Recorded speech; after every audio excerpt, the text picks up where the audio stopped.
Is the Illuminati real? See all videos for this article. According to adherents, the source of the light was viewed as being directly communicated from a higher source or due to a clarified and exalted condition of the human intelligence. To the former class belong the Alumbrados, Spanish enlightened, of Spain.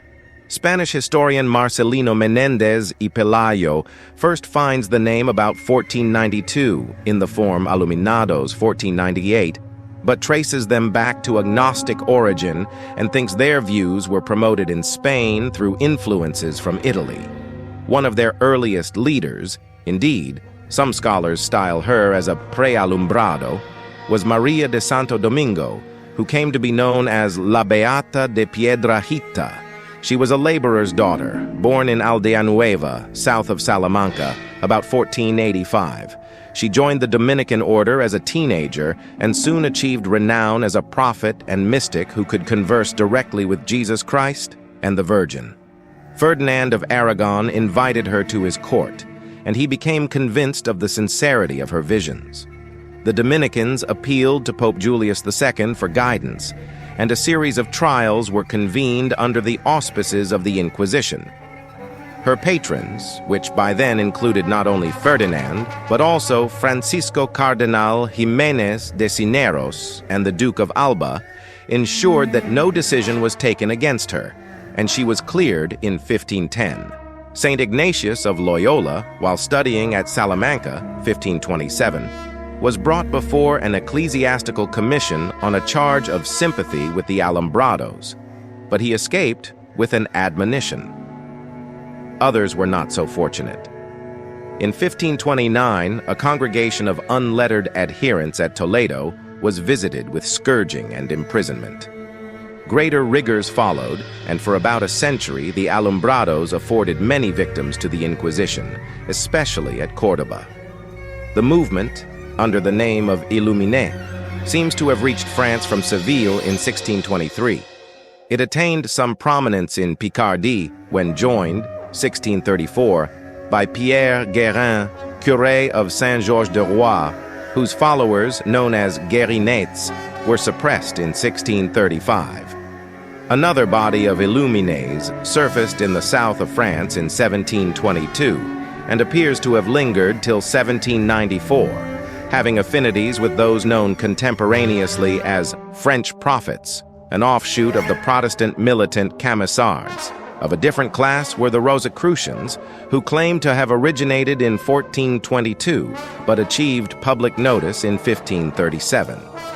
Their teachings combined something of Egyptian Hermetism, Christian Gnosticism, Jewish Kabbalah, alchemy, and a variety of other occult beliefs and practices. The earliest extant writing which mentions the Rosicrucian order was the Fama Fraternitatis, first published in 1614, but probably circulated in manuscript form somewhat earlier than this. It recounts the journey of the reputed founder of the movement, Christian Rosenkreutz, to Damascus, Damcar, a legendary hidden city in Arabia, Egypt, and Fez, where he was well received and came into possession of much secret wisdom. He returned finally to Germany, where he chose 3 others to whom he imparted this wisdom and thus founded the order. Later, the number was increased to 8, who separated, each going to a separate country. One of the 6 articles of agreement they adopted was that the fraternity should remain secret for 100 years.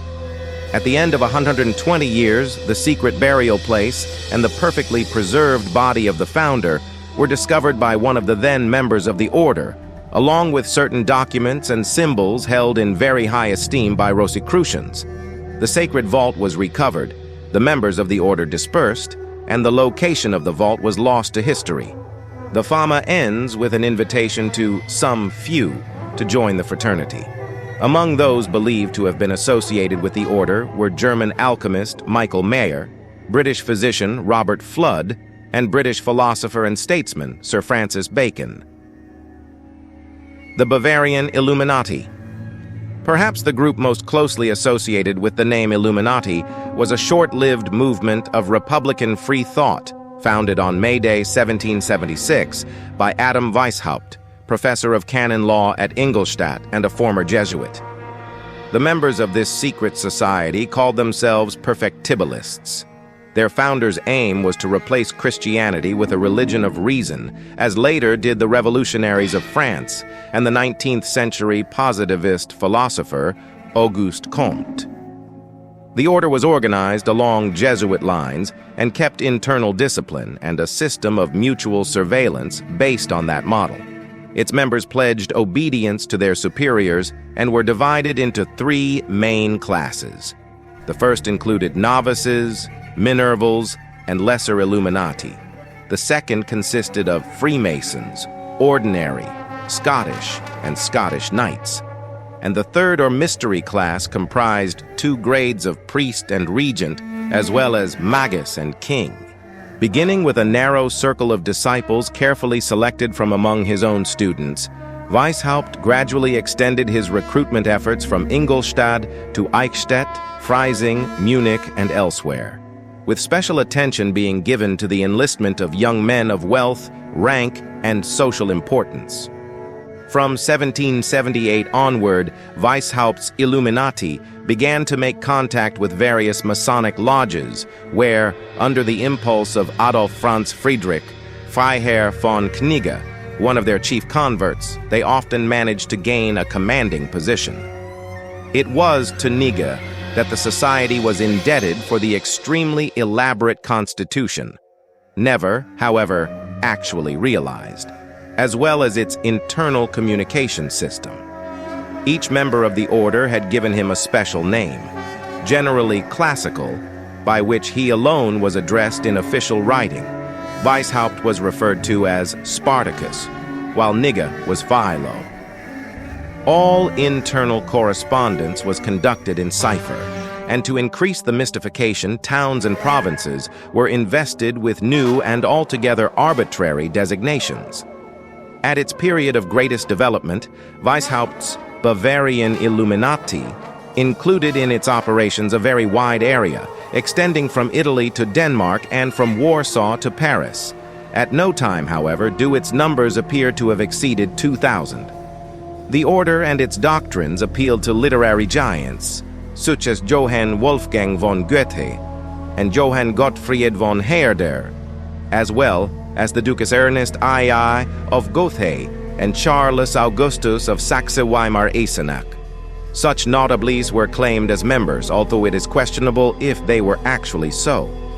Weishaupt's Illuminati were believed to have included astronomer Johann Bode, writer and bookseller Friedrich Nicolai, philosopher Friedrich Jacobi, and poet Friedrich Leopold, Graf zu Stolberg. Secret societies of this kind fitted in with the idea of benevolent despotism as a vehicle for the Enlightenment, as Goethe shows in Wilhelm Meister's Apprenticeship. The movement suffered from internal dissension and was ultimately banned by an edict of the Bavarian government in 1785. Some members were imprisoned, while others were driven from their homes. Weishaupt was stripped of his chair at Ingolstadt and banished from Bavaria. After 1785, the historical record contains no further activities of Weishaupt's Illuminati, but the order figured prominently in conspiracy theories for centuries after its disbanding.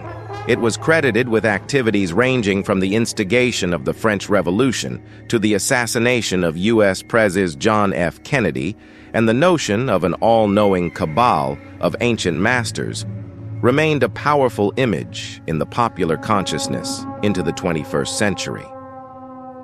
Later Illuminati. After the suppression of Weishaupt's order, the title Illuminati was given to the French Martinists, founded in 1754 by Martinez Pasqualis and propagated by Louis-Claude de Saint-Martin. By 1790, Martinism had been spread to Russia by Johann Georg Schwartz and Nikolai Novikov. Both strains of illuminated Martinism included elements of Kabbalism and Christian mysticism, imbibing ideas from Jakob Böhme and Emanuel Swedenborg.